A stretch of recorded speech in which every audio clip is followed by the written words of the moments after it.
Somos Berenice Flores y Sebastián Aguiluz y este es el podcast Entrepreneur de Keep It Up Show, un espacio creado por dos emprendedores en el que buscamos traer gente chingona e increíble que está constantemente cambiando la forma de ver y hacer las cosas. Cada martes, jueves y sábados podrás escuchar un nuevo episodio donde encontrar información clave que te ayude a impulsar tus ideas, tu empresa, pero sobre todo tus sueños. No importa qué te dediques, keep it up. Bienvenidos al episodio número 25 de The Keep It Up Show. Antes de empezar, si nos estás escuchando por YouTube, ayúdanos con un like, dándole clic a la campanita y suscribiéndote al canal. Y en Spotify, dándonos seguir. Hoy tenemos de invitado a Andrés Morales, CMO de Bachoco, empresa que no solo es el mayor productor y comercializador de productos avícolas en México, sino que también es famosa por su mercadotecnia y publicidad. Hablaremos con Andrés sobre los retos de reinventar constantemente la imagen corporativa, cómo conectar con muchas generaciones mediante el humor y el verdadero significado de la resiliencia. Hola, muy buenas tardes. Bienvenidos a otro episodio de The Keep It Up Show. Aquí Sebastián Aguiluz, cofundador y CEO de Entrepreneur, y estoy con Andrés Morales, CMO de Bachoco. ¿Cómo estás, Andrés? Hola, Sebastián. Buenas tardes. ¿Cómo estás? Muy bien, ¿Todo bien? encantado de tenerte aquí. Gracias, igualmente. Oye, Andrés, para los que no estén tan familiarizados, ¿qué hace un CMO, sobre todo en una empresa tan grande como Bachoco? No, la función y el rol del CMO son varias. Por un lado, la visión estratégica de la compañía, hacia dónde va la empresa, un poquito visualizar el futuro, la planeación, todo lo que tenga que ver con esquemas comerciales, cómo armas la estrategia comercial, el pricing, todo lo que tenga que ver con el consumidor, clientes, toda la comunicación hacia afuera, de producto, así como de temas legales que tengan que ver con el consumidor y el cliente. El crecimiento de la organización, los planes y todo lo que tenga que ver con las ventas y los diferentes canales adentro de la organización. Perfecto. Oye, y fíjate que Bachoco es una compañía que yo creo que mucha gente no sabe, pero que ha sido la parte de la mercadotecnia clave durante muchos años y que es una empresa que ha estado innovando bastante en México y que cosas que ya damos por sentado hoy en día, no teníamos idea de que ustedes las habían empezado, como por ejemplo vi que ustedes inventaron bueno, trajeron a México la caja de cartón de 12 huevos, entre otras cosas. ¿Qué otras cosas no sabemos de Bachoco que seguramente tendríamos que saber? Sí, bueno, ese es un buen ejemplo, ¿no? de innovación. La innovación no solamente es creatividad, ¿no? La innovación es llevar a cabo un proceso de cambio, ejecutarlo y hacerlo de manera exitosa. Y en esos términos, pues Bachoco ha sido una organización innovadora porque ha modificado la industria, ha modificado la forma de comercializar sus productos. Es un buen ejemplo el que comentas. Mucha gente no le tocó vivir eso, pero hace muchos años el huevo era un producto que estaba controlado dentro de la canasta básica y de una manera el empacarlo en una docenera que tampoco lo inventamos nosotros, por primera vez lo hicieron en Estados Unidos, los supermercados, y de ahí tomamos esa idea y le pusimos la marca al producto. Se dice fácil la innovación cuando ya pasa, ¿no? Lo difícil es en el momento, pues si era tan fácil, pues cualquiera lo hubiera hecho, ¿no? Había muchísimos productores de huevo en aquel entonces, pero Bachoco tuvo esa fortuna y esa visión de ponerle la marca a una docenera y de ahí en adelante, pues tú dices huevo y la gente piensa en Bachoco. Entonces eso es innovación. ¿Qué otras cosas hemos hecho? Hay muchas historias en el pollo, pero voy a mencionar solo algunas. El, un caso muy interesante es el de las alas marinadas, las famosas alitas búfalo, ¿no? Esas alas no las inventamos nosotros tampoco, fueron los americanos fueron los que las inventaron, pero nosotros lo que hicimos hace unos 20 años aproximadamente, era un producto, el ala era un subproducto para Bachoco, el ala realmente no alcanzábamos a venderla y terminábamos, pues era como una especie de subproducto, ¿no? Y empezamos a hacer algunas pruebitas con esa idea de las alas búfalo, pero el sabor búfalo pues es un sabor que no es del de México. Entonces lo que hicimos fue como acondicionar ese paladar mexicano para encontrar pues una veta de oro, ¿no? Porque es un mercado que creció de manera impresionante. Empezamos en pequeñito y la innovación siempre empieza en pequeño, ¿no? Lo importante es saber si eso pequeño puede crecer. Y en aquel entonces empezamos, me acuerdo, marinando alas en un pequeño tumbler que no le cabían más de 10 kilos. Impresionante, ¿no? Y hoy vendemos miles de toneladas de ese producto con muy buen posicionamiento. Esa es una de las historias de éxito de la compañía y yo creo que la mayoría de la gente conoce ese producto. Pero luego tenemos otras historias que, como bien dices, mucha gente pues, no conoce, ¿no? Y la manera de comercializar el pollo también, Bachoco ha sido innovador y ha venido modificando la industria, ¿no?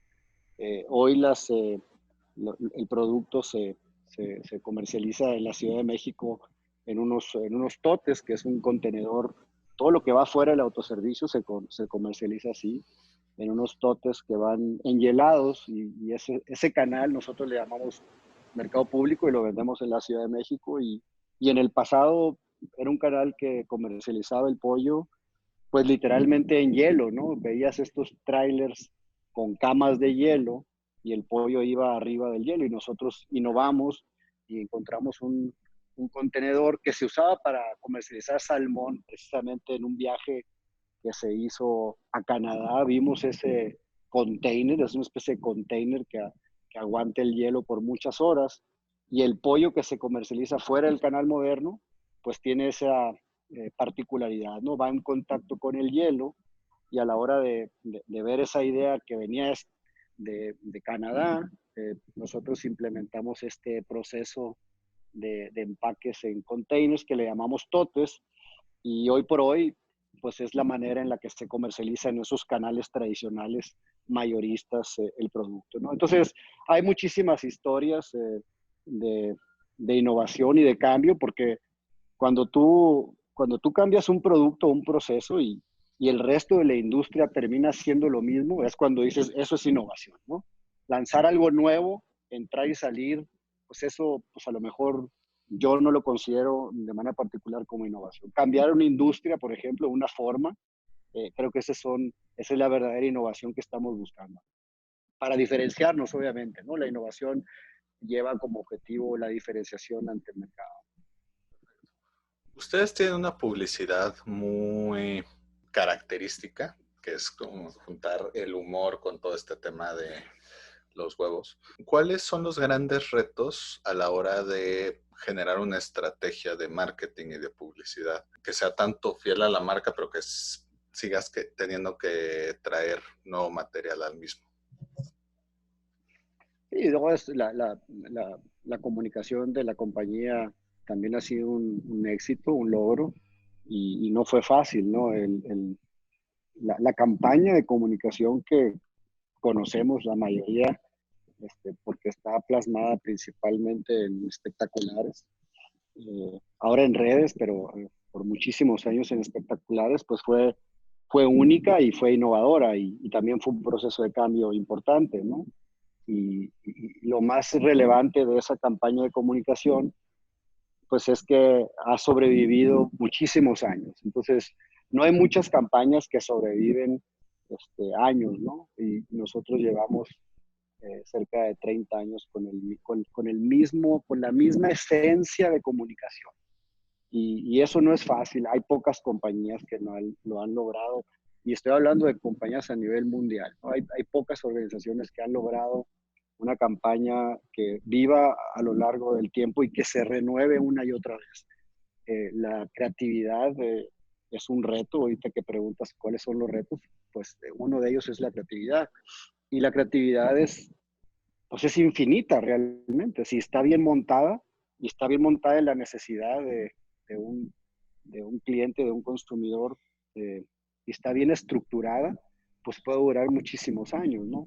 Y la tienes que renovar y a veces es más difícil renovar es como una casa, ¿no? Cuando es más fácil hacerla nueva que remodelarla, tiene más reto. Y entonces ese proceso de creatividad, de comunicación, así nos pasa, ¿no? Entra un proceso y luego una curva y luego tenemos que reinventarla y reinventarla, pero bajo el mismo cimiento, ¿no? Es como estar reconstruyendo una casa en el mismo cimiento y eso es un gran reto de todo el equipo, de la agencia que nos ha dado el servicio por muchísimos años, que es Terán TBWA, y también de los equipos de marketing que se han integrado a lo largo del tiempo en Bachoco. La campaña es algo que estamos muy orgullosos y que la gente le gusta. Siempre ha sido muy cercana a la comunicación de Bachoco porque interpreta muy bien lo que el consumidor quiere. Somos una compañía mexicana que entiende al consumidor, que entiende sus creencias, que entiende sus formas, que no se avergüenza de lo que somos, que no se avergüenza de lo que hacemos. Al revés, es una marca que está contigo y que está vigente, ¿no? O sea, la misma actualización nos va metiendo en los diferentes tiempos, en los momentos. Tenemos una campaña que tiene buen humor. Sin embargo, el humor mexicano, el humor pícaro de doble sentido, siempre ha estado nuestra comunicación en la rayita, ¿no? Nunca hemos rebasado esa raya de la vulgaridad, que a veces es muy fácil. El humor mexicano picante, digamos, de doble sentido, es algo muy nuestro y es relativamente fácil replicarlo, pero siempre la marca guardó la distancia correcta para no rebasar la raya. Entonces, el humor bachoco es auténtico, es muy mexicano, es muy actual, y le llega a la gente le gusta porque entendemos al consumidor y tiene como límite esa picardía. De ahí de la picardía al doble sentido mexicano tradicional, pues ya no nos metemos. Y eso a veces es más reto, ¿no? Quedarse antes de la raya es todavía más reto, ¿no? Es decir, aquí está el límite, pero me voy a quedar un poquito a este lado, ¿no? O sea, exacto. Me imagino que las mismas juntas para decidir ese tipo de mensajes ha de estar bastante entretenido, ¿no? Muy buenos chistes. Sí, es muy divertido porque, o sea, al final la gente ve un grupo de versiones y muy, muy, muy padres, pero las que se quedan guardadas, digamos, pues son muchísimas y hay algunas ideas padrísimas que nunca salen al aire. Sería bueno después hacer como un compendio de lo que no ha salido, ¿no? Porque hemos puesto una cantidad enorme de opciones muy, muy, muy padres, muy interesantes. La otra cosa creo que ha cambiado, porque también en 30 años hemos evolucionado muchísimo y inclusive los medios han evolucionado, la marca ha evolucionado. Yo me acuerdo que antes decíamos, bueno, vamos a lanzar la versión fulana, la del pollo que sale al natural y la del pollo y la del huevo que sale vestido de Superman o cualquier otra cosa y hacíamos 2 o 3 versiones el primer semestre, salíamos al periférico y a las diferentes ciudades a nivel nacional y después hacíamos otras 2 o 3 versiones que eran para el segundo semestre, ¿no? Entonces, la creatividad era como limitada, ¿no? Porque es que así era, ¿no? Pero cuando llegó todo el tema digital, hace algunos años dijimos, oye, pues es que esto no tiene fin, ¿no? O sea, la creatividad es infinita y literalmente te lo digo hoy, estamos haciendo, no sé, cientos de versiones, porque nos dimos cuenta que el cliente, el consumidor, es muy chistoso porque la gente te dice, qué buena está la campaña de Bachoco. Y yo les pregunto, ¿y de cuál te acuerdas? Tiene 30 años la campaña, ha habido N versiones, ¿de cuál te acuerdas? Y a veces me dicen 1 o 2 versiones. Entonces, lo que entendimos es que no necesita la gente aprenderse la campaña y el anuncio que estás ahí poniendo, sino que lo único que necesita es conectar con la marca. Y esa es la magia, ¿no? Tú tienes que conectar con tu cliente, tú tienes que conectar en esa comunicación. La gente no se tiene que aprender nada. Entonces es padrísimo porque me dicen, oye, qué padre está la campaña esa nueva que acaban de sacar. Y me dicen un anuncio que salió hace 6 años, ¿no? Entonces, eso te da pero te explica cómo las marcas, y eso es en general, tienen que estar vigentes, ¿no? Las marcas tienen que estar cerca del cliente, tienes que tocar la sensibilidad del cliente para que conecten, ¿no? Y es interesante, es aprendizaje también que hemos tenido nosotros. Entonces, hoy por hoy estamos en muchísimas versiones, en medios digitales, en diferentes medios. Obviamente la cartelera, que sigue siendo un medio para nosotros, y nosotros nunca hemos estado en televisión, es decir, hemos hecho algunas cosas en televisión nacional abierta. Honestamente, somos una marca con muy poca trayectoria en ese medio. Y no es que sea malo el medio, nada más que nosotros construimos un posicionamiento fuera de ese medio que por muchísimos años fue el medio. Hace rato mencionaste la importancia de conocer al cliente. En el caso de ustedes, yo creo que hasta en una misma familia tienen a varias generaciones que son sus clientes, ¿no? O sea, los abuelitos consumían, los papás consumen, los hijos consumen, etcétera.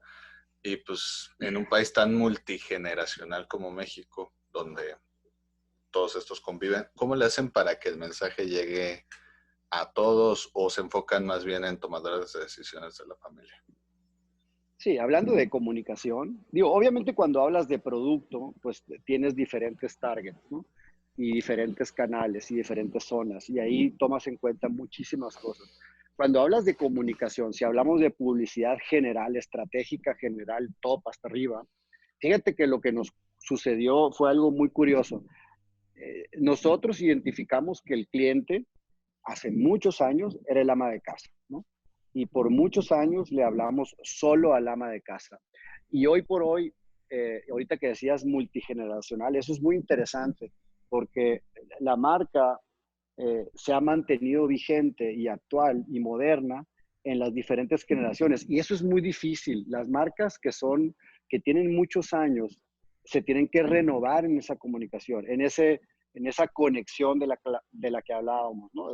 O sea, te tienes que conectar con la abuelita que es que así compraba el pollo hace muchos años y así le enseñó su mamá y el mercado y tal. Y ahora la chava que está estudiando en la universidad y vive en un departamento con sus amigas, pues también la tienes que conectar, ¿no? Es todavía es más retador todavía, porque te vas renovando una y otra vez, ¿no? Y tienes que entender ese target. Pero el punto es que antes solamente le hablábamos, digamos, en la comunicación estratégica al ama de casa, como si fuera la única tomadora de decisiones. Pero a lo largo de los años ha cambiado muchísimo esto, porque número uno, las familias se han venido modificando, ¿no? Hay mucha gente que no está casada, que ya es independiente económicamente y que es un target. Hay gente que está, digamos, en un estado civil distinto, separado, divorciado, lo que sea, y tienen otro proceso. Hay muchas familias ahora que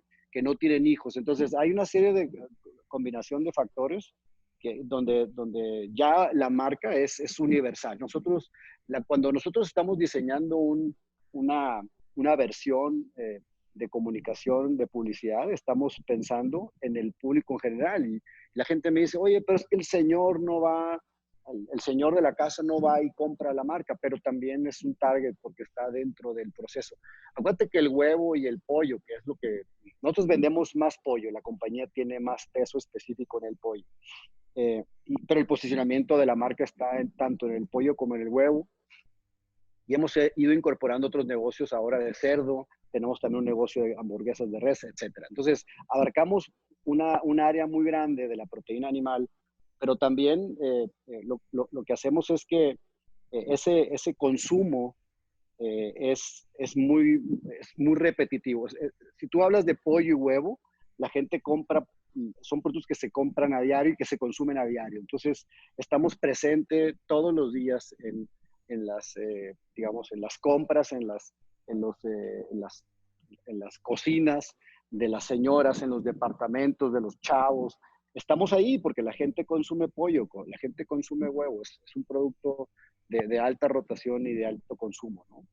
Oye, Andrés, y por ejemplo, ahorita con lo que tú dices de universalidad de la marca y llegarle a todas las personas porque cambia el contexto, hablando como mercadólogo, ¿dónde está esa línea? Así como la línea que decías que no pasan como bachoco del doble sentido, ¿dónde está esa línea donde es la división entre, no, entre segmentar correctamente tu mercado y no decir nada más, bueno, pues, mis clientes son todos, ¿no? O sea, no sé si se entiende mi pregunta. No, es una pregunta. El tema de la segmentación es un tema muy complejo porque los mercadólogos tendemos a separarlo, ¿no? O sea, dame el pie, pero separadito, ¿no? Entonces, y está bien, ¿no? La segmentación es correcta porque te ayuda a visualizar mejor eh, y a desenvolver mejor tu estrategia, ¿no? Y el tema es que a veces no entendemos al consumidor y ese es todo el rollo, ¿no? O sea, tenemos que entender al consumidor cómo se comporta y estamos en tiempos pues muy difíciles, ¿no? Porque todo está cambiando, ¿no? Y el cambio ha sido muy veloz. El comportamiento del consumo afuera cambia de manera impresionante. Si ya era difícil segmentar, o sea, segmentar es muy fácil. Agarras y dices, a ver, pásame las ventas, ¿cuánto le vendes a esto? Eso es muy fácil. Lo difícil es saber por qué está segmentando y cómo se comporta el consumidor. Y todavía más complejo es, pues, esta es la forma en la que se comportó en el pasado. El comportamiento del Big Data es lo que te va a ir dando, como ir precisando ese segmento de mercado y cómo lo vas posicionando hacia enfrente. Perfecto. Oye, Andrés, y por ejemplo, dejando ahorita de lado un poquito a Bachoco y hablando de ti, ¿cuál es tu origen secreto como mercadólogo? ¿Es algo que siempre quisiste hacer? Digo, independientemente de la empresa en la que estás, fuiste elegido por Merca 2.0 como uno de los 50 CMOs a seguir. ¿Qué es lo que te llamó a este mundo? Muy buena pregunta. Y yo creo que eso también es para la gente joven que está estudiando, decidiendo, es importante.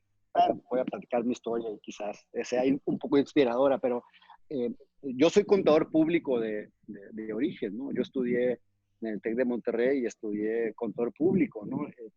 Eh, ¿Por qué estudié contador público? Eh, Mi papá es contador público y quizás ahí hubo cierta influencia y también tenía unos tíos que tenían despachos de contadores y muchos de mis amigos, honestamente, eso fue lo que estudiamos, ¿no? Había menos carreras en aquel entonces, ¿no? Yo entré a la universidad en 1987, ¿no? Entonces, ya hace algunos años, y creo que la historia es interesante y un poco chistosa porque eh, pues al principio no sabía honestamente en qué carrera estaba, ¿no? Y el primer semestre, el primer verano que hubo en la escuela, pues le pedí trabajo a un tío que tenía un despacho de auditoría. Ya llevaba un año en la carrera de contador público. Y me metí al despacho de auditoría y pues la verdad no me gustó nada, ¿no? O sea, dije, pues esto no es lo mío, ¿no? Pero me gustaba mucho la parte financiera, la parte de costos, me gustaba mucho el enfoque de análisis de estados financieros y el soporte de finanzas me gustó mucho. Y decidí terminar mi carrera ahí, aunque yo sabía que no me iba a dedicar a eso, ¿no? Entonces, ¿cómo empezó la magia? Pues yo creo que mi sangre comercial, yo creo que desde mi madre, que desde muy pequeño me, me invitó a vender cosas. Había en aquel entonces, te estoy hablando de hace más años, cuando yo era un niño, un adolescente, había un limpiador que se llamaba Swipe, que no sé si todavía existe, pero en aquel entonces pues yo vendía swipes y iba por las casas ahí de las tías y de las amigas vendiendo eso. Y yo creo que desde ahí empecé a vender y yo creo que no he parado en mi vida de vender algo. Siempre estoy vendiendo. Y creo que el mensaje aquí, antes de decirte cuál es la magia hacia enfrente, creo que los chavos que están decidiendo qué estudiar o que están estudiando, creo que no deben de preocuparse mucho si escogieron la carrera correcta o no, ¿no? Creo que la que escogieron tienen que dedicarle y tienen que aprender todo lo que está alrededor de ella. Yo estoy de contador público. No hay muchos contadores públicos que hayan hecho una carrera en marketing. y la base financiera me ha dado un soporte increíble en mi carrera. Una de las deficiencias que veo en la gente de marketing, no en todos, pero en mucha gente que sale de las carreras de marketing, es que no tienen sólida esa parte financiera. Les cuesta mucho trabajo entender el negocio como tal. Entonces, creo que ahí es uno de los temas del secreto que me preguntabas. Creo que mi marketing es mucho de negocios. Estoy muy enfocado en los negocios, y eso me ha ayudado a ir consolidando, digamos, eh, eh, una, una carrera, eh, pues que te va consolidando, entendiendo el negocio y preparándome el marketing. La preparación es algo que no debe de parar. Los jóvenes de hoy tienen que prepararse, independientemente si vas a hacer una carrera en una empresa o si estás haciendo tu propia carrera o tu propio negocio. eh, Hay que prepararse, ¿no? En aquel entonces, cuando me tocó a mí desarrollar mi universidad y los cursos que después tuve la oportunidad de hacer, pues quizás fui afortunado en poder ir a algunas universidades después, a algunos diplomados, cursos y demás. Pero la verdad es que hoy en día, honestamente, la preparación está en manos de la gente, desde los chavos, de la gente joven, inclusive de los que somos ya no tan jóvenes. El prepararnos es un tema de voluntad, ¿no?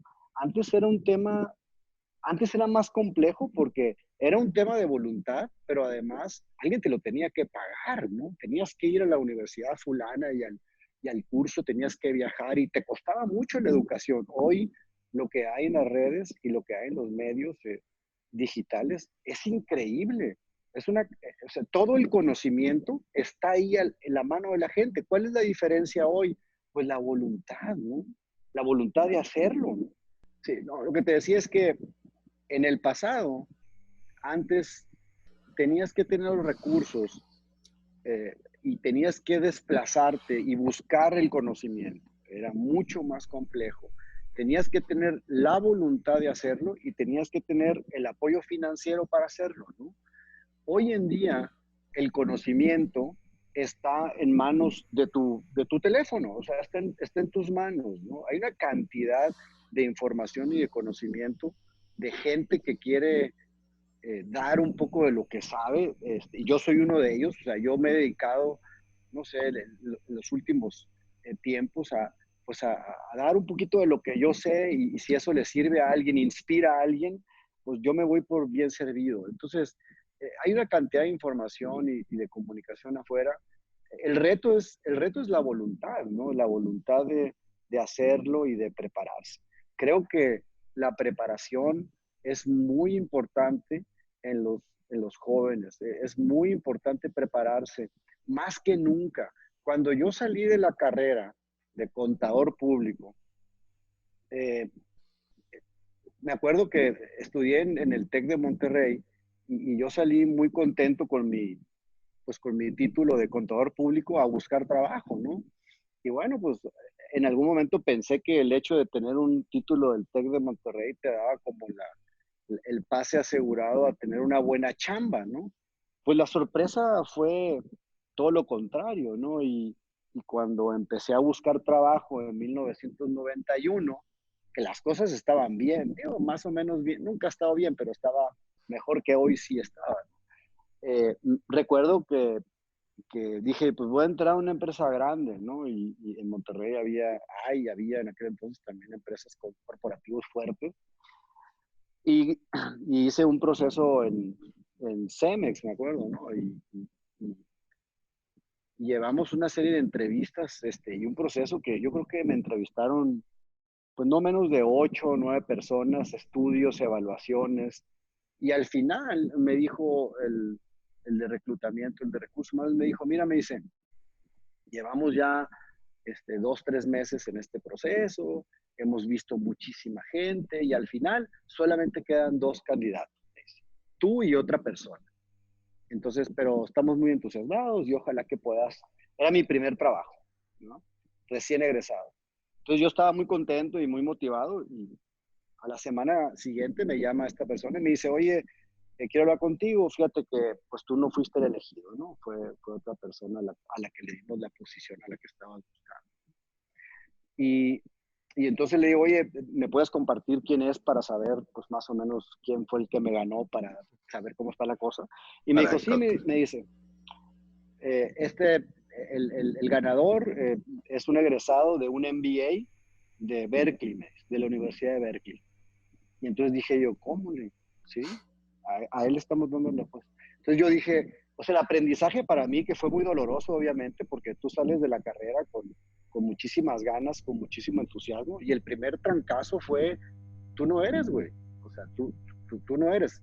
Y yo dije, bueno, pues ha de ser alguien, pues no, resulta que me ganó la posición alguien que estaba mejor preparado que yo, seguramente tenía más experiencia y más años, pero esa era la competencia, ¿no? Entonces ese día dije, ah, cabrón, esto sí va a estar complicado, ¿no? Porque esto que dicen que hay que prepararse, o sea, sí es cierto que hay que prepararse, o sea, la gente escucha, mis hijos, yo constantemente les estoy diciendo que tienen que tener cuatro idiomas hay que hablar ahora, cuatro idiomas, ¿sí? Y hay que tener trabajo extracurricular y hay que estar activos, ¿no? Entonces, el reto del futuro para la gente joven, ya sea como empresario o como ejecutivo en una organización, pues está muy clavado en el conocimiento, en la preparación, ¿no? En el saber las cosas, en conocer cómo funcionan las cosas, cómo funcionan los negocios. Y más allá de la carrera que te tocó estudiar, lo interesante es conocer cómo va, cómo se integran los negocios y la toma de decisiones para llegar a un objetivo X, ¿no? Perfecto.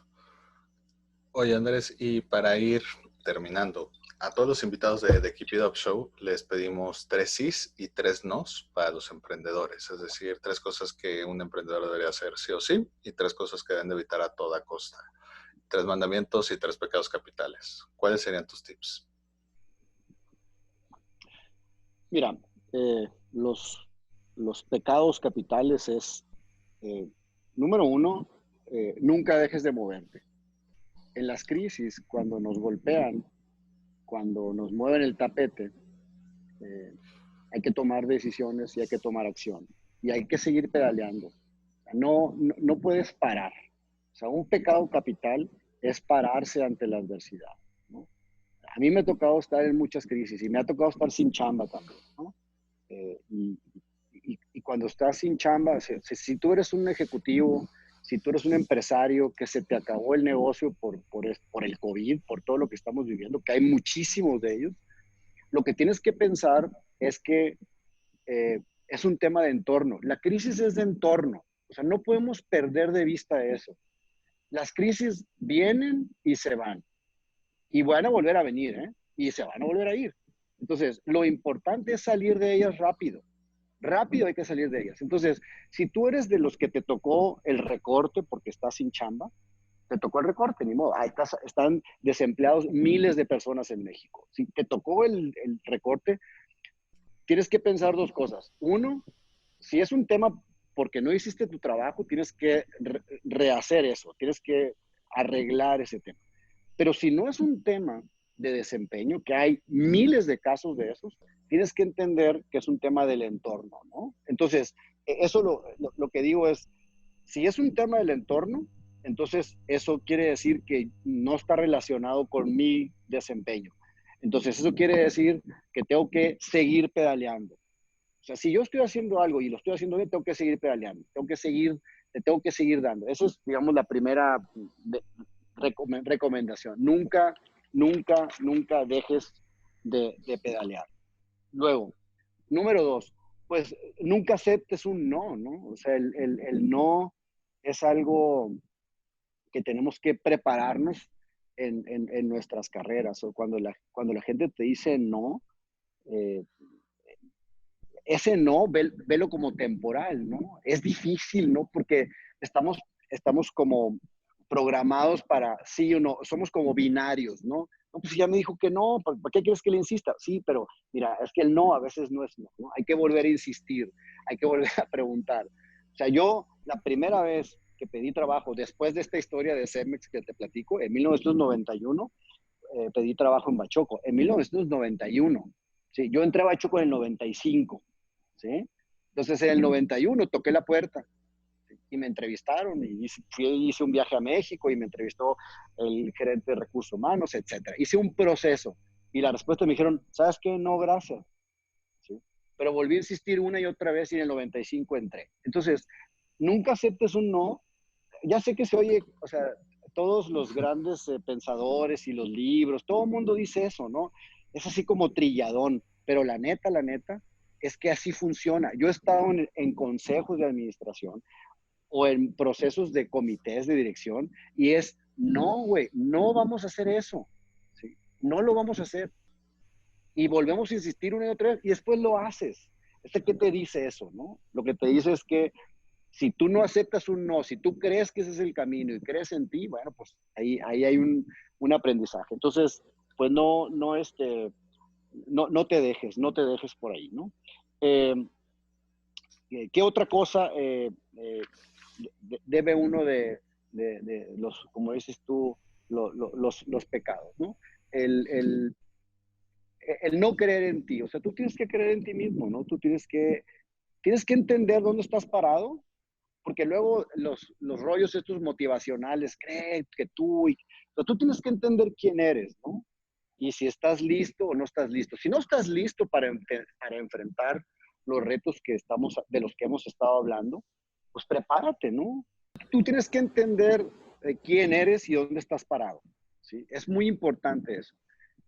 Porque la mala suerte, yo no creo en eso de la buena y la mala suerte. Uno es el resultado de las decisiones que tomaste o que alguien tomó por ti, ¿sí? O sea, si tú estás en una familia X, en X posición, pues alguien tomó una decisión en algún momento y a ti te tocó vivir esto y eso no se llama suerte, es un desenvolvimiento de una serie de decisiones y hoy estás parado aquí. Lo que es importante es que no determines que donde estás parado es donde siempre tienes que estar.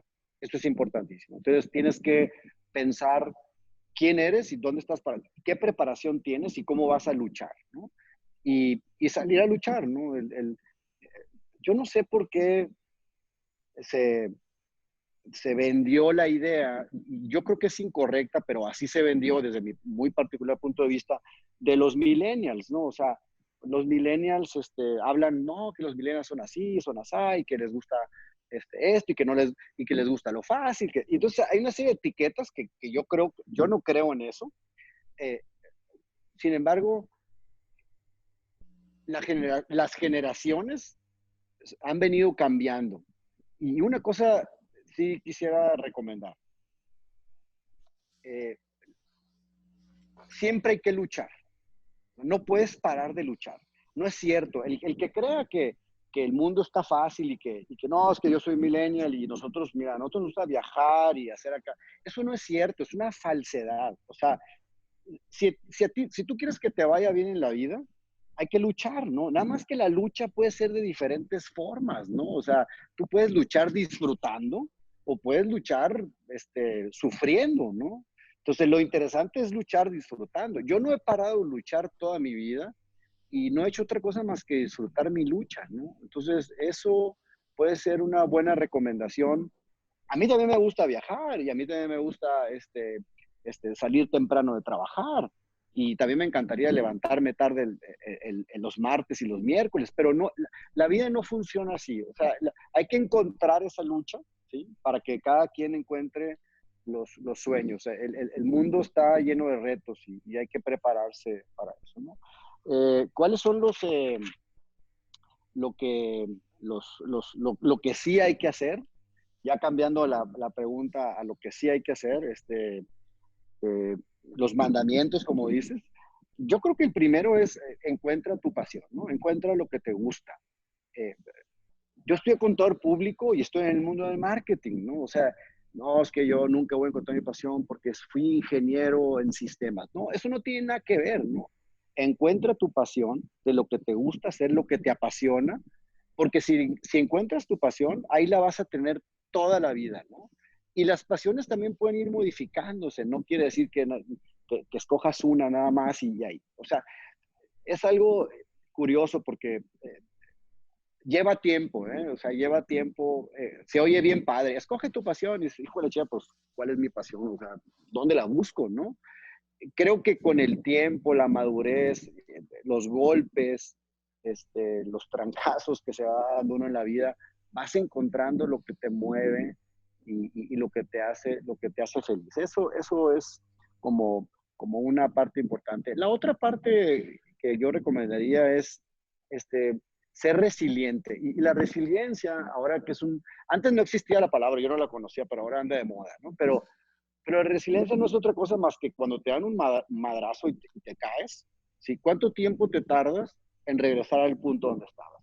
Eso es un tema de tiempo, ¿eh? La resiliencia es un tema de tiempo. Esa es mi interpretación de la resiliencia. Si tú estás parado y alguien te golpea, física, emocional o de lo que sea, el amor o en los negocios o en lo que sea, ¿sí? Y te vas abajo, ¿qué tan rápido qué tan rápido vuelves al lugar donde estabas?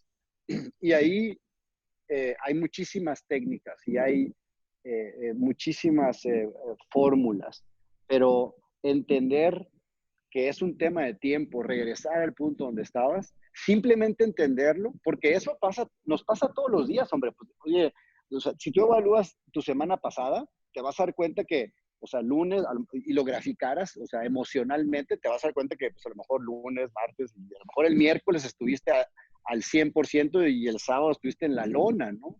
Entonces, esa resiliencia es cómo regresas al punto y cómo regresas una y otra vez.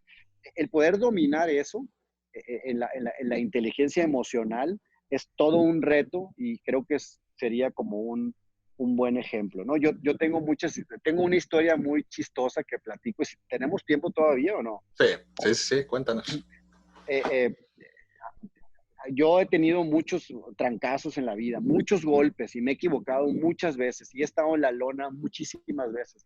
Pero una vez me tocó, y eso es una historia con mis hijos, fuimos cuando estaban chicos, tenían, no sé, 7, 8 años, y nos tocó ir a un partido de fútbol, a una final de un partido de fútbol, y los dos jugaban en el equipo, ¿no? Dos chavitos, mis hijos, y estaban en el equipo. Y resulta que, pues ahí estamos todos los papás echándoles porras a los niños y tal. Y entonces, eh, para no hacer el cuento muy largo, llegamos a los penales en la final y al final pues empezaron a disparar los penales y yo decía, hijo, ojalá que no escojan a mi hijo, porque si falla el penal, qué pena, aquí todos los papás, ya sabes, el compromiso de que vaya a tirar el penal, ¿no? Pues se llega el primero de mis hijos y lo mandan a tirar el quinto penal, que era para ganar, ¿no? Para ganar el partido, ¿no? Y, y, y yo dije, hijo en la madre, pues ni modo, pues vamos a ver qué pasa. Entonces va y dispara el penal y lo falló, ¿no? Entonces falla el penal, entonces siguen los penales a la muerte súbita y dije, que no vayan a mandar a mi segundo hijo a tirar penales, por favor. Yo decía, por favor, que no lo vayan a mandar. El caso es que eh, el rival mete el penal y entonces viene mi hijo para cobrar el penal y empatar el partido y seguir en la muerte súbita, ¿no? Entonces dispara el último penal y le pega a la tierra, pero haz de cuenta como, ya sabes, que le pegas así, sacas la tierra así y el balón así rodando, ¿no? Okay. Entonces, pues obviamente perdieron la final, y aquellos chamacos se iban llorando como magdalenas, impresionante. Eh, Hablando de resiliencia, o sea, de estar aquí a estar. Es un ejemplo muy sencillo, pero que te dice mucho, ¿no? Entonces, eh, pues nos vamos de la escuela, donde era la final y tal, de la cancha, llorando los chamacos, los dos, así, con un coraje, ya sabes, ¿no? Deportivo, de chavos, ya sabes, ¿no? El caso es que salgo de mi auto y voy pasando por un Oxxo y dije, no hay nada que unos buenos taquis y una Coca-Cola no puedan aliviar. Entonces me paro de manera inmediata del Oxxo, les compro unas papitas, unos taquis y un refresco y se acabó el problema, ¿no? Los chavos estaban así, mira. Entonces, de una crisis de resiliencia, regresan de una manera inmediata, ¿no? Entonces, luego platico yo historias que me pasaron a mí en mi trabajo, que me han pasado, y, y, este, y, y está uno atorado 3 semanas en poder regresar al punto donde estabas. Entonces, básicamente la resiliencia, lo que yo les digo es, O sea, hay tres tipos, o sea, no tres tipos, hay tres cosas que suceden en un trancazo, digamos. Uno es el tema físico, ¿no? O sea, lloras, te sientes mal, toda la panza y tal. El segundo es emocional, porque si te sucede algo, pues te golpeas y emocionalmente estás dolido. Y el tercer tema es el ego, ¿no?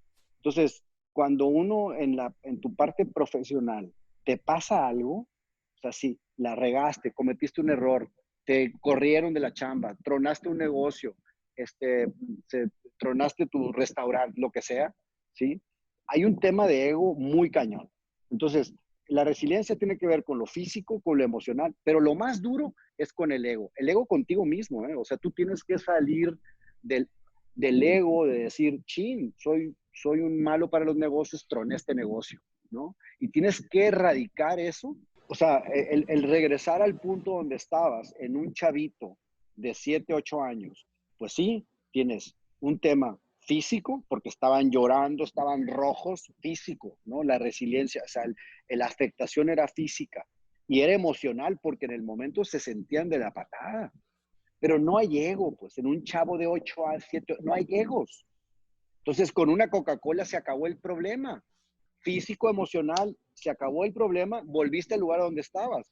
Pero en un ejecutivo, en un profesional, en un empresario, que lanzas un negocio nuevo, que abres una distribución, una compañía de servicios, lo que sea, y revientas, ¿sí? Lo más difícil no es ni lo físico ni lo emocional, porque eso es normal, o sea, te vas a sentir de la patada un día, dos, tres, lo que sea, en lo físico y en lo emocional. El tema es el ego, lo que no te deja de regresar al punto importante en un adulto, en un ejecutivo, en un profesional, es su ego. Y eso te lo estoy diciendo porque yo lo he vivido. Entonces dices, oye, me pasó tal cosa, ¿sí? Y estoy trabado, llevo 3 semanas trabado con el tema porque mi ego no me deja regresar al punto donde estaba. Entonces, el punto, el consejo es, deja el ego por un lado y si tronaste el negocio, lo tronaste. ¿Y qué van a decir tus amigos? Que te valga madre, que digan tus amigos. ¿Qué van a decir tus primos y tu abuelita? No importa, es un negocio, punto, se acabó, que venga el que sigue. Porque si no estás si no regresas emocionalmente al punto donde estabas, pues es imposible caminar de nuevo.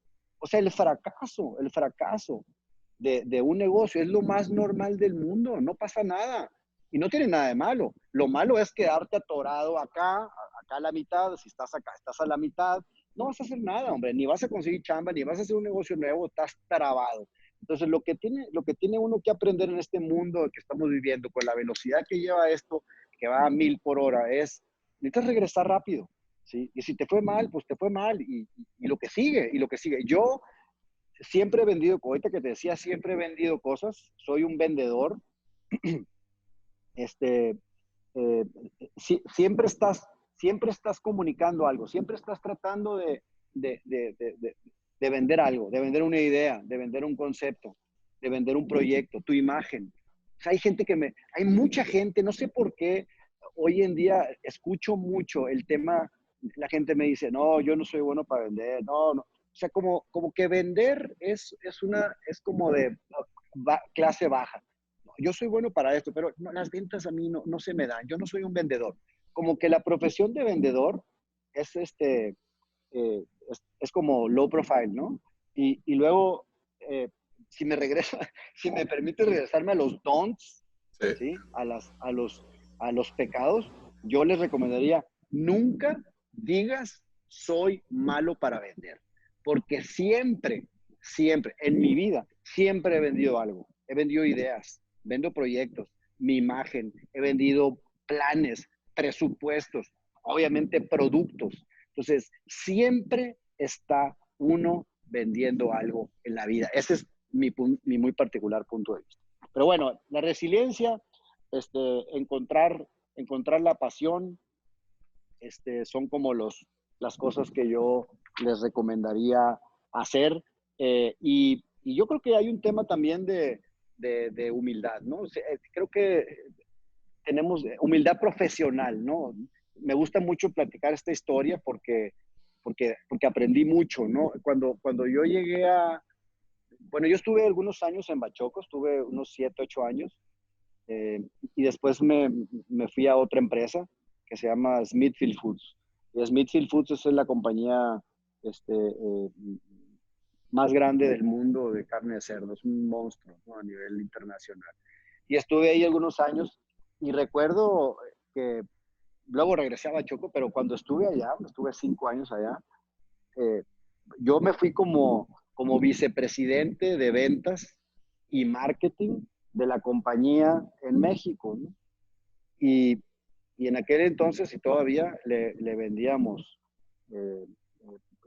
cerdos y productos de cerdo a Japón, ¿sí? Y para mí fue un aprendizaje interesante el mercado japonés, porque todos sabemos que Japón es un país distinto, tiene otra cultura y demás, ¿no? Pero algo que me llamó mucho la atención de eso, que tiene que ver con el conocimiento del que hablamos hace un momento, es que pues yo llegué como vicepresidente de ventas y teníamos un cliente en Japón, y me dijo, oye, me dice, ¿vas a venir a vender acá a Japón? Sí, vamos a ir a una reunión a Japón. Estuvimos en Japón, estuvimos varias veces ahí de trabajo, ¿no? Y entonces, en una de las reuniones que estábamos tratando de comercializar unos productos, me dijo un japonés, oye, me dice, ¿cuál es la especificación de este ítem? Me dijo, ¿cómo lo hacen? ¿Con cuchillo? ¿Cuál es la merma, el rendimiento que tiene ese producto en particular?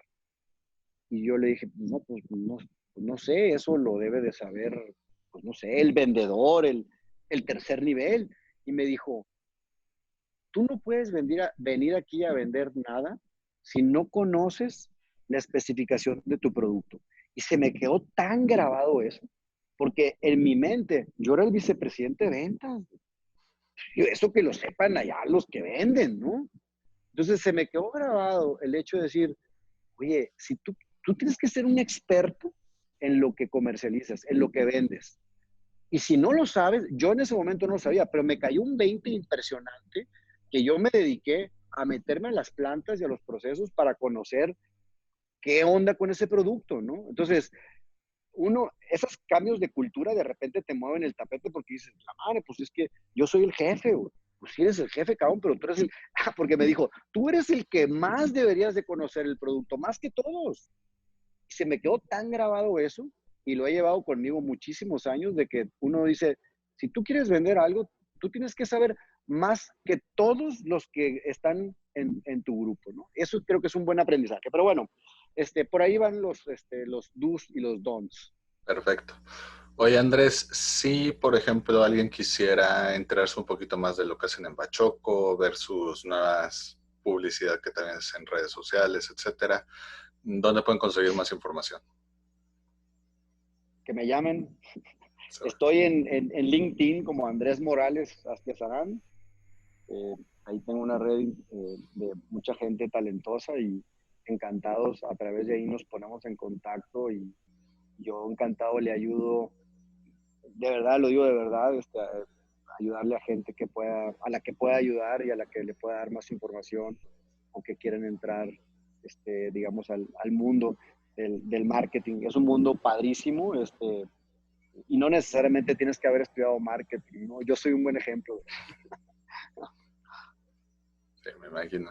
Oye, Andrés, pues te quiero agradecer mucho por tu tiempo. Espero te lo hayas pasado también como nosotros y como dice el programa, keep it up. Keep it up. Muchas gracias. Gracias por tu tiempo. Y saludos a toda la gente que nos oye. Encantados. Igualmente. Hasta luego.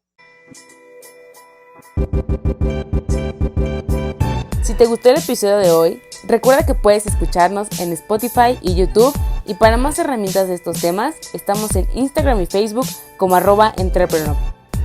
Si quieres seguir a nuestro invitado de hoy, te dejamos en la caja de descripción sus redes sociales y datos de contacto.